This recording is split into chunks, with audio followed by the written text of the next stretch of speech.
Olá, queridos! Eu resolvi gravar um vídeo, para vocês sobre racionalismo e empirismo. Eu pedi e solicitei que vocês assistissem algumas videoaulas sobre esse assunto, fizessem até pesquisas, mas eu acho que nada mais importante, do que o próprio professor de vocês explicando o assunto. Creio que em uma linguagem um pouco mais acessível, já que estes assuntos costumam ter umas linguagens aí, umas palavras um pouco complicadas de entender. Enfim, vamos focar aqui o negócio. Vamos lá. O racionalismo, que é a primeira vertente, a primeira corrente filosófica que a gente vai falar hoje, ele foi desenvolvido, vamos dizer assim, primeiro que é o empirismo. O racionalismo ele teve início, com Descartes, a pronúncia é assim mesmo, apesar de se dizer Descartes, de se escrever Descartes, mas a pronúncia é Descartes, porque é um nome francês.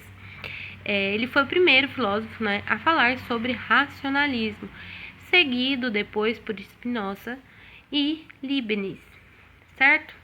Esses foram os três principais filósofos do racionalismo. Eles foram os caras aí que defenderam aí com unhas e dentes essa teoria, filosófica. Professora, mas para que estudar esse tal de racionalismo? Gente, tanto o racionalismo quanto o empirismo, eles partem de uma questão. A questão, o objetivo principal deles, a questão principal deles é isso aqui, ó. Entender e teorizar o modo de adquirir conhecimento. O que acontece? Estava todo mundo tentando entender como que o ser humano adquire o conhecimento, a sabedoria, a inteligência. E ninguém conseguia entender, até que o Descartes, ele foi o primeiro que criou essa teoria, chamada racionalismo. O que é o racionalismo? No racionalismo, a principal teoria é de que as ideias são inatas. Inatas é algo que nasce com a gente, que a gente tem desde quando a gente nasce. Então, para os racionalistas, todas as ideias, todo conhecimento ele é inato, ele já nasce com você, você tem ele desde sempre dentro de você. Você tem tudo já guardado dentro de você, dentro de várias caixinhas, e depois você trabalha isso, racionalmente para que isso seja desenvolvido. Aqui, ó. Aqui eu coloquei para vocês, ó. Ideias são descobertas e usadas por quem usa mais a razão. Então, você já nasce com as ideias, elas são inatas, e depois você vai trabalhando, descobrindo elas e usando ao longo da sua vida. Quem consegue usar mais a razão tem as ideias mais desenvolvidas, por se dizer assim. Já que as ideias são inatas, todos têm a mesma capacidade de aprender, de adquirir conhecimento desde o nascimento. Outro ponto, defendido pelo racionalismo é que o conhecimento ele é a priori. O que é a priori? Ele vem antes.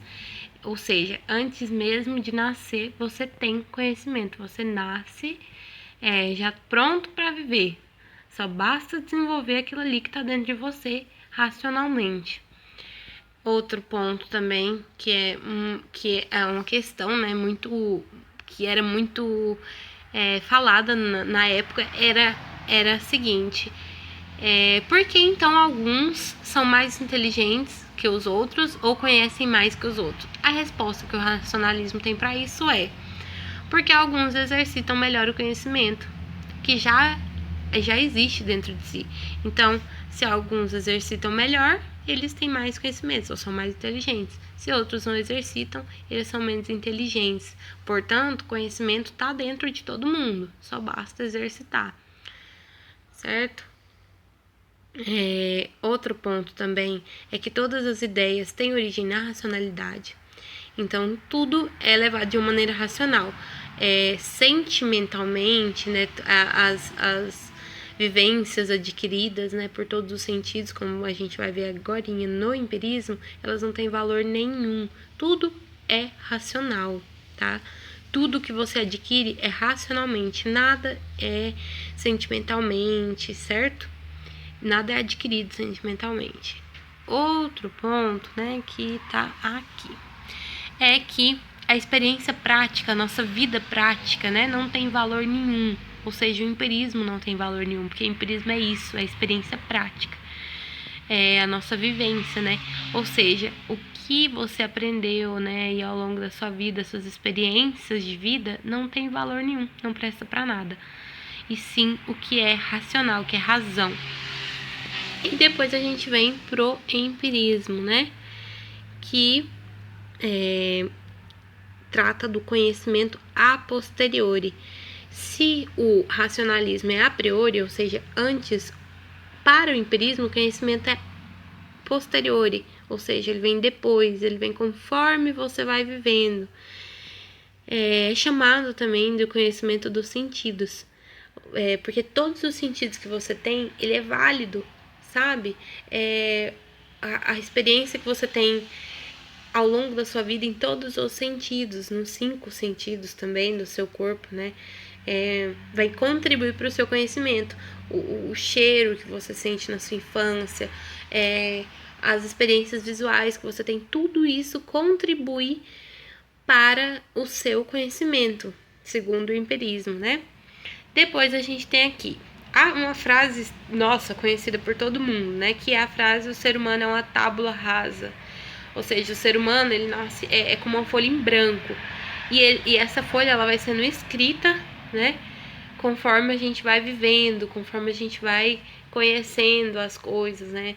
Tendo experiências na nossa vida.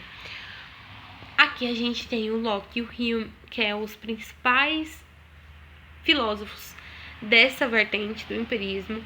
Eles são os caras, assim, que deram toda a base. Na verdade, gente, era meio que um embate, sabe? O Descartes lançou a primeira teoria, né, do racionalismo.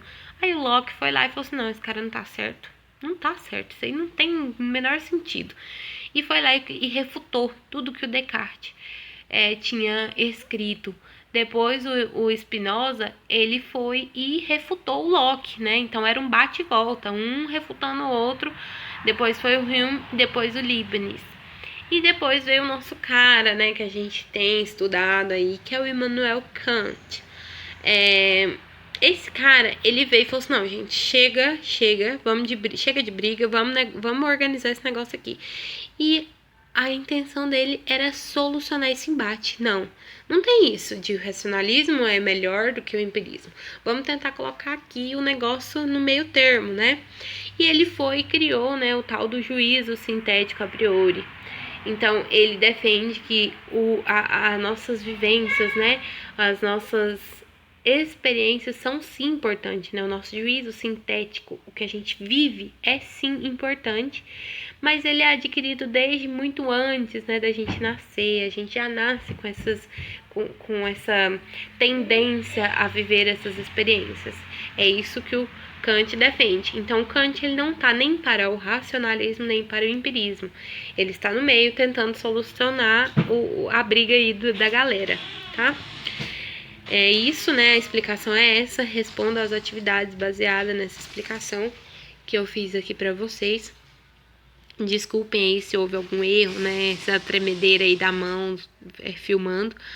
Mas a intenção é fazer da melhor maneira para que vocês entendam aí da melhor maneira possível, tá? Um beijo, até quando a gente puder se encontrar, porque eu já tô com muita saudade de vocês. Beijo!